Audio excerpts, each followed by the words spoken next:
knew had to come, destroying the balance I'd kept, doubting, unsettling, and turning around, wondering what will come next. Is this the role that you wanted to live? I was foolish to ask for so much. Without the protection and infancy's garb, it all falls apart at first touch.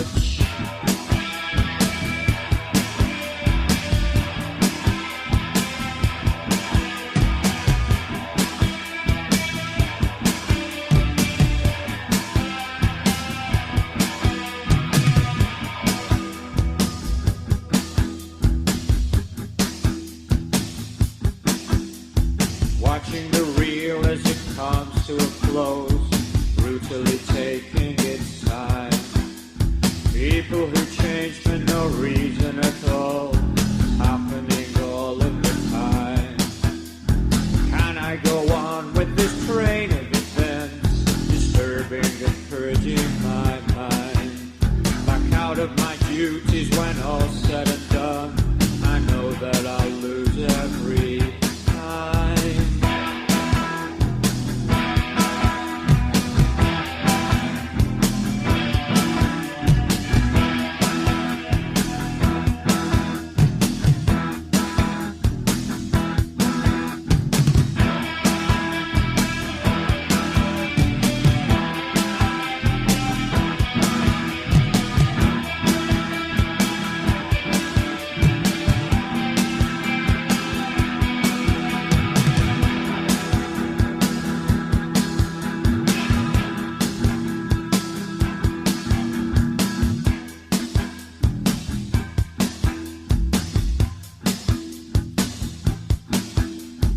Moving along in our God-given ways, safety is sought by the fire.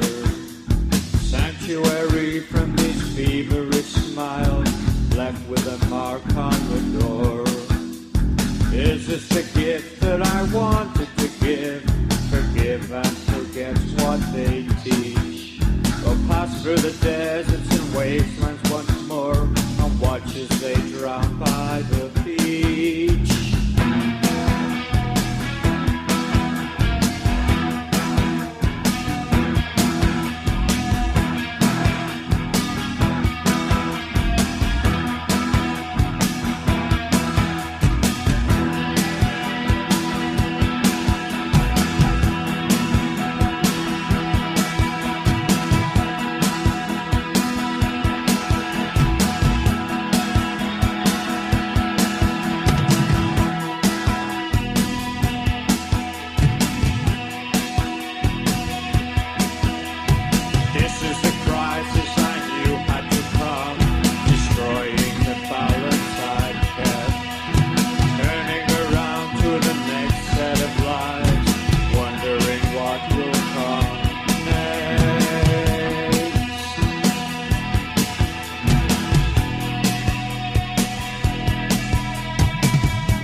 So that was Joy Division with Passover, and before that you heard The Cure with Lullaby. It's time now for the third part of my four-part story, Cold. If you remember from last week, we ended with our protagonist stuck in the cabin, everyone around him dead, and a bear roaming around outside. So let us continue with part 3. I must have been asleep for hours, because when I woke to the sound of the bear roaring very close to the hut, it was light outside. I jerked awake, and the gun went off in my hand, making me scream. Now I only had one bullet left. The stench of the body so close to me found my nostrils, and I threw up. The vomit landed in Niles's insides, and I vomited again at the sight of it. I started to cry then. I hadn't cried since my kid sister Zoe died 2 years ago. She had one of those eating disorder things, and she just got thinner and thinner until she ended up in hospital. remember sitting by her bed, holding her skinny little hand, just crying and crying. My parents couldn't help her. They both died in a car accident when we were younger. I was 23 when it happened. My little sister was only 17. She was the last bit of family I had, and she just wasted away. It was already too late when I got her to hospital. After our parents died, I looked after her the best I could, but I didn't have a proper job. I've been working for Niles in this little garage in Thompson, kind of part-time, and my sister was living in an apartment with this asshole called Tyler.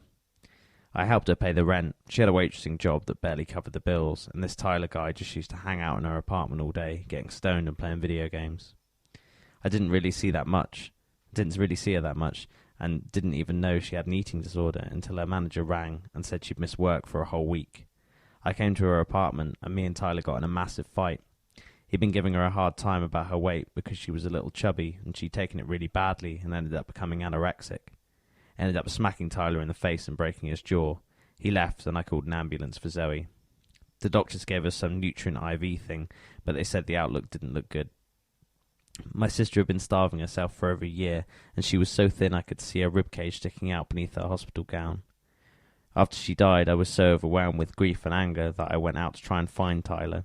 I called Niles and told him what had happened, and he came to my house clutching a tire iron. Niles had only met my sister once or twice, but he was really nice to her. I think he had a bit of a soft spot for her because she made him laugh. Niles wasn't a serious guy, but it took a lot to make him laugh, and for some reason my sister always managed it. We tracked Tyler down to a bar just off Main Street. We waited outside for him in Niles' car, and when he came out late on his own, we rushed him into an alley and beat the shit out of him. We broke one of his arms, and I'm pretty sure we broke a couple of ribs too. We didn't stick around to find out how much damage we'd done. Once he was bleeding and crying, we left him in the alley and drove off. He left town after that. I was pretty sure the bear was gone. I thought the gunshot probably scared him off. Still, it seemed like a waste of a bullet. I was still feeling powerfully hungry, even though I was now lying in a vile mixture of vomit and guts. Putting the gun gently down on the floor, I hoisted myself back onto the sofa with my arms and my undamaged leg. My broken ankle was a very dark red now, almost black. It seemed to hurt more when I looked at it, so I looked away. I was starting to doze again when I heard the sound of a plane going overhead. My heart jumped and I scrambled off the sofa back into the mess on the floor. I pulled myself through the congealing mixture of Niles' insides and my vomit until I reached the door.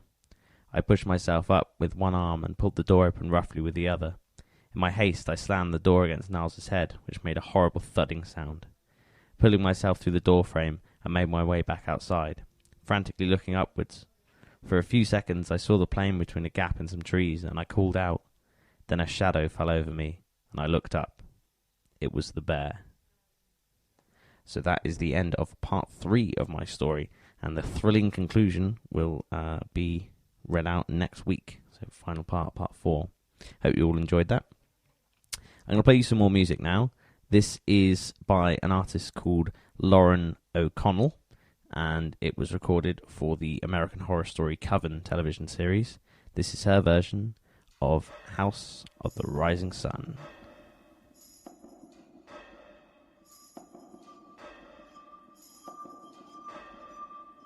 There is a house in New Orleans. They call the rising sun. It's been the ruin of many a poor girl, and God, I know I'm one.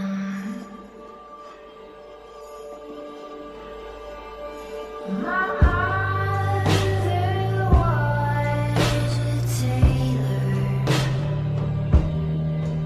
She sewed my new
So that was Lauren O'Connell with her version of House of the Rising Sun. Said that was recorded for the American Horror Story Coven television series. If you haven't seen it yet, I can thoroughly recommend it. Even if you've never seen any of the other American Horror Story things, each series works as a standalone, but just with similar cast members. So I can definitely recommend checking it out if you're in the mood for some new scary telly to watch over Halloween. I'm going to play you some music from an artist called Princess 1.5 now. This is a song called The Long Drive Home, and it was used in the film The Loved Ones.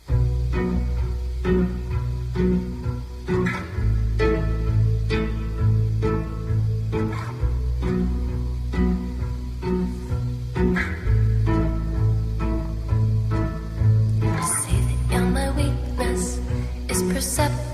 I could be a plaything.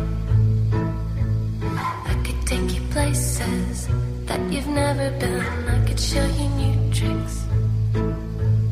Don't be so sure you wouldn't miss me. Say you're in love like it's true. Like it's true.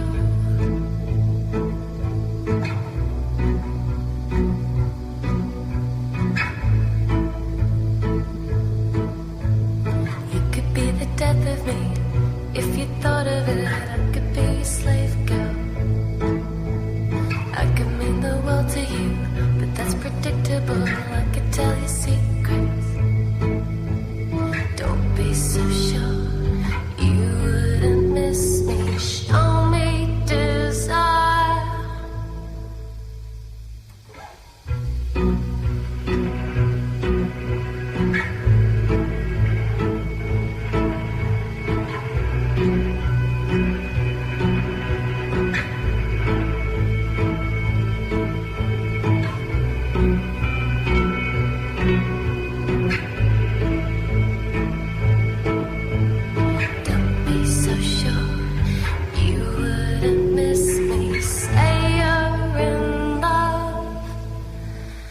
Like it's true. Like it's true.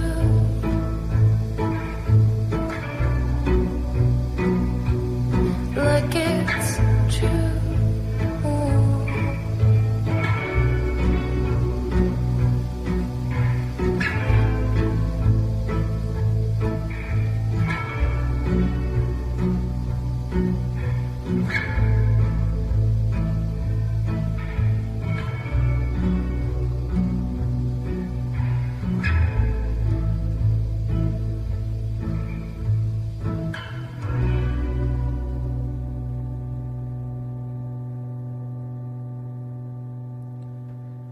So that was a Princess 1.5 with The Long Drive Home. It's time to hear some